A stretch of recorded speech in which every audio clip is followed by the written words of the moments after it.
For our standing full body exercises with coordination work, the chair is here for support and balance if you need it. So we aren't working on balance just yet.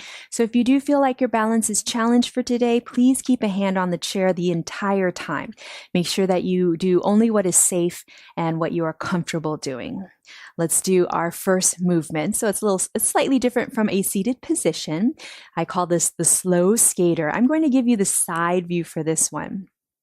So I'm going to stand up tall with that good posture, engage through the core muscles, shoulders draw back and down over the hips, head pulled back, over the tailbone with the bottom of the chin parallel to the floor. I'm going to place a soft bend in my knees. My feet are about hip bone distance apart. So remember, if you need to have a hand on the chair the whole time, you can alternate placing the hands onto the chair. So one leg is slowly going to draw back as the opposite arm draws forward and up. So my palms will face towards each other to start, and then I'm lifting the arm up. Keep the shoulder down. Remember, you can have the arm either parallel to the floor, higher or lower. Find what works best for your shoulder, and then come back down over to the other side. Opposite leg steps back, and then the opposite arm to leg lifts forward. And then slowly come back. So you can think of almost like a slow skater if you've ever done any skating.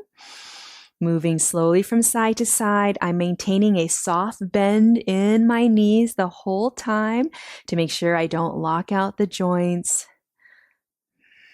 If you want a little bit more and it's okay and safe for you to do so, maybe you're lifting and keeping that back foot lifted off of the floor. But find what works best for you. Remember, we are working on full body movements and coordination. So if you need to keep those toes down for a little bit of balance, then please do so. All right, let's finish off on this side and then come back to center. Now let's go into that twisting motion. So I'm standing with that good posture. Feet are about hip bone distance apart. I'm going to lift one heel, and then I'm going to twist my upper half of the body in the direction of the knee. And then whatever feels good with your hands, if you'd like, you can give yourself a fist bump, or if you'd like, you can just keep your elbows alongside the body. So whatever feels most comfortable for you.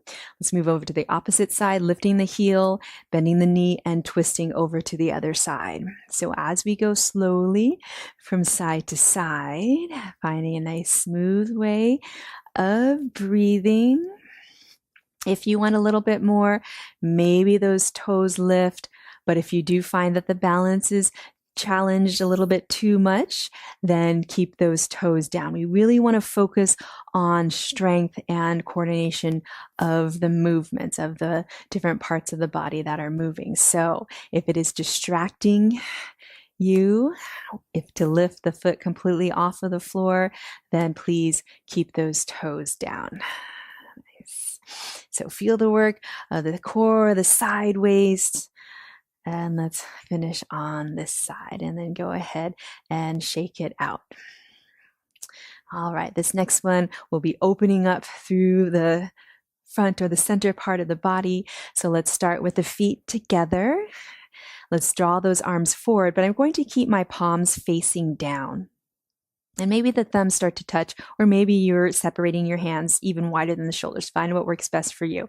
As I open up the arms, feel a stretch through the chest. I'm going to step one leg out to the side and then slowly come back to center. And then over to the other side. Oops, make sure my chair is not in the way. So I'm moving from side to side. If you want a little bit more, there's a couple options here. You can add a little squat when you come to center. Make sure the knees don't go past the toes and they track towards the direction of the toes. So you're hinging forward at the hips and draw your bottom back behind you. That's if you want a little bit more leg work. And then another option, if you want even more, and it is safe for you to do so, then you can keep that foot lifted out to the side.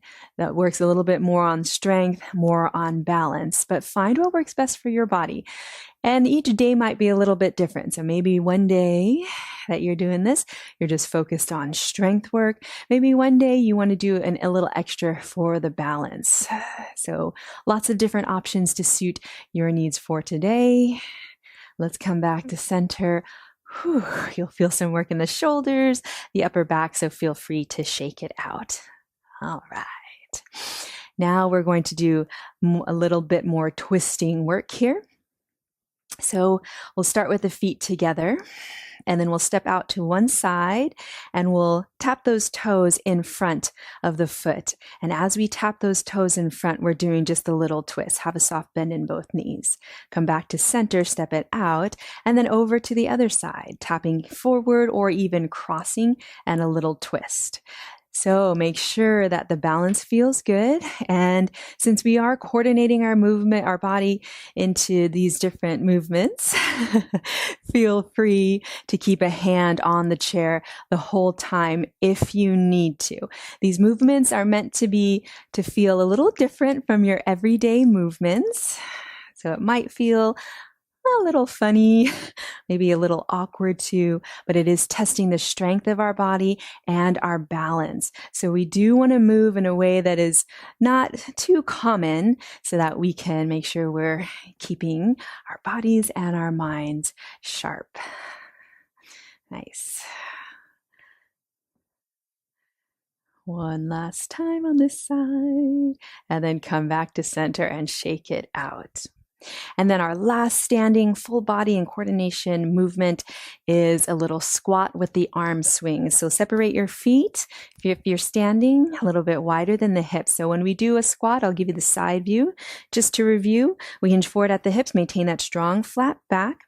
We draw our bottom back behind us as if we're going to sit down and bend those knees. Knees don't go past the toes and track toward the center of the toes.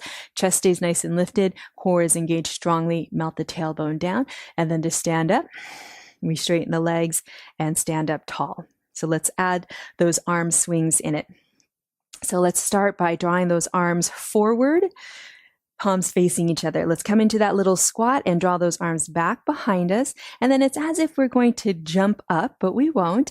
We'll start to straighten the legs and lift the arms to a comfortable height. So let's do that a few more times. That squat, keep the chest lifted, arms drop back and up, maybe a little pause, press into the heels to strongly rise up and lift the arms to your comfortable height. Let's do that a few more times.